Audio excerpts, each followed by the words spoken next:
Abraha काबा से इतनी नफरत क्यों करता कि 60,000 फौज लेके काबा पर हमला कर दिया?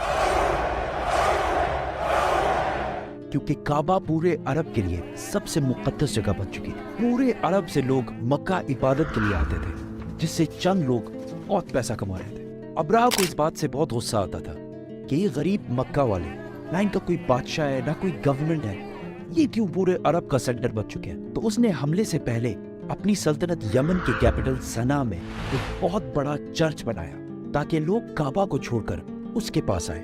लेकिन ये प्रोजेक्ट पूरी तरह फ्लॉप हो गया, जिसके बाद अब्राहा के पास सिर्फ एक ऑप्शन बचा था, किसी तरह काबा को गिराया जाए। अब्राहा किसी बादशाह के घर में पैदा नहीं हुआ था, बल्कि ये रोमन एम्पायर के एक छोटे से शहर के एक छोटे से बिजनेसमैन का गुलाम था। असल में मसला ये था कि यमन और हबशा की लड़ाई बहुत अरसे से चल रही थी, क्योंकि यमन वाज डोमिनेटेड बाय जूज, यहूदी, और हबशा में सारे क्रिश्चियंस रहते थे। तो क्या होना था? तो पहले यहूदियों ने हमला किया और क्रिश्चियन इलाकों में बहुत तबाही मचाई, जिसकी वजह से सुपर पावर रोमन एम्पायर को बहुत गुस्सा आया। तब भी क्रिश्चियंस ही सुपर पावर थे, तो रोमन एम्पायर ने हबशा में अपने क्रिश्चियन भाइयों की मदद करके यमन में यहूदियों की सल्तनत हमेशा के लिए खत्म कर दी। और इस काम के लिए उन्होंने अपने ही गुलाम को भेजा, जिसका नाम था अब्राहा, जो 1 लाख फौज लेकर गया और यहूदियों की तबाही मचा दी। इस जीत के बाद अब्राहा बहुत ज्यादा स्ट्रांग हो गया और उसने यमन को अपने ही मुल्क हबशा से अलग कर लिया। हबशा के बादशाह को इस पर बहुत गुस्सा आया और उसने फिर एक फौज भेजी, लेकिन इस बार अब्राहा के खिलाफ। इस नई फौज ने अपने ही जनरल को कत्ल करके अब्राहा के सामने पेश किया और अब्राहा के फौज में शामिल हो गया। इसके बाद अब्राहा पूरे अरब का सबसे ताकतवर बादशाह बन गया और पूरे अरब में उसका इन्फ्लुएंस फैल गया। सिवाय एक चीज के, हर साल पूरे अरब से हजारों लोग मक्का में काबा के तवाफ के लिए जाया करते थे।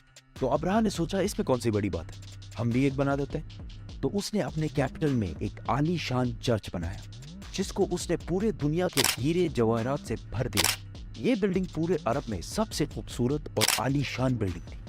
अरबियों ने इससे पहले ऐसी कोई चीज नहीं देखी थी, लेकिन कोई भी इसकी इबादत के लिए नहीं आया और सब उसी पुराने काबा की तरफ जाते रहे।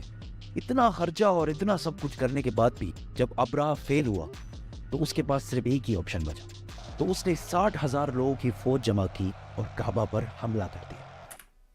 अभी तक जितनी स्टोरी हमने बताई है, वो सिर्फ इस्लाम में ही नहीं बल्कि हिस्ट्री में भी लिखी हुई है, जो कि पुराने जमाने के अरबी इंस्क्रिप्शन से उठाई गई है। इन सब में अब्राहा एक बहुत बड़ा बादशाह था, लेकिन उसके मक्का जाने का कोई भी जिक्र नहीं है। लेकिन रीसेंट फाइंडिंग्स में कुछ ऐसी यहूदी इंस्क्रिप्शंस मिली हैं जिसमें क्लियरली लिखा हुआ है कि अब्राहा ने एक जगह पर हमला किया था जिसमें उसे बुरी तरह शिकस्त हुई थी। तो अब बड़े बड़े हिस्टोरियंस भी इसको मक्का पर इसी हमले को करार दे रहे हैं, जिसमें अब्राहा अपने साथ कुछ हाथियों को भी लेकर गया था। अरबियों को पता था कि वो इनका मुकाबला नहीं कर सकते। कुछ कबीलों ने लड़ाई करने की कोशिश की, लेकिन अब्राहा ने उन्हें कहा कि वो कोई खून खराबा नहीं चाहता, वो सिर्फ काबा को गिराना चाहता है ताकि लोग काबा को छोड़कर उसके चर्च में आए। आसपास सब लूटने के बाद जब वो मक्का पहुंचा तो उसने उनके चीफ को बुलाया। तो अब्दुल मुतलिब ने आकर कहा कि आपने मेरे कुछ ऊंट कब्जा किए हैं, वो मुझे वापस कर दें।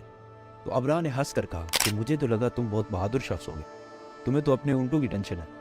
तो अब्दुल मुतलिब ने कहा कि मैं सिर्फ अपने ऊंटों का मालिक हूँ, इस घर का जो मालिक है वो जाने और तुम जानो, लेकिन इतना मैं बता दूं, आज तक कोई भी इस घर को नुकसान नहीं पहुंचा पाया। अल्लाह। अगले दिन अब्राहा ने अपनी फौज को हमले का हुक्म दिया, लेकिन उसका हाथी रुक गया और बहुत कोशिश के बाद भी वो नहीं हिला। उसी वक्त आसमान से कुछ परिंदे आए और हर एक के मुंह में एक पत्थर था। ये ऐसे परिंदे थे कि उस दिन से पहले ना इन्हें कभी किसी ने देखा और ना उस दिन के बाद, और वो अब्राहा की फौज के लोगों को टारगेट कर करके मार रहे थे। अब इसको बहुत सारे हिस्टोरियंस ने स्मॉल पॉक्स की एक एक्सट्रीम किस्म का है, क्योंकि जैसे ही पत्थर इनके जिस्म को लगता था तो वो खारिश कर करके अपने ही गोश्त को निकाल देते, हत्ता कि कुछ लोगों की हड्डियां तक नजर आने लगी। इस हालत में ये फौज वापस भागी और अब्राहा की 60,000 की फौज तबाह बर्बाद हो गई। मक्का के कुरैश की ये जीत पूरे अरब में फैल गई और कुरैश अरब के नए बादशाह के तौर पर सामने आए। इस वाक़े के बाद पूरे अरब से लाखों लोग काबा के तवाफ के लिए और भी आने लगे और मक्का में हर साल ओकास का अजीम शान मेला सजने लगा। मक्का वालों की दौलत डबल ट्रिपल आसमान से बातें करने लगी। लेकिन इसी साल अचानक एक दिन ईरान के सबसे बड़े टेंपल में जो आग सालों से जल रही थी बुझ गई और उसी दिन मक्का में एक यतीम बच्चा पैदा हुआ जिसका नाम था मोहम्मद।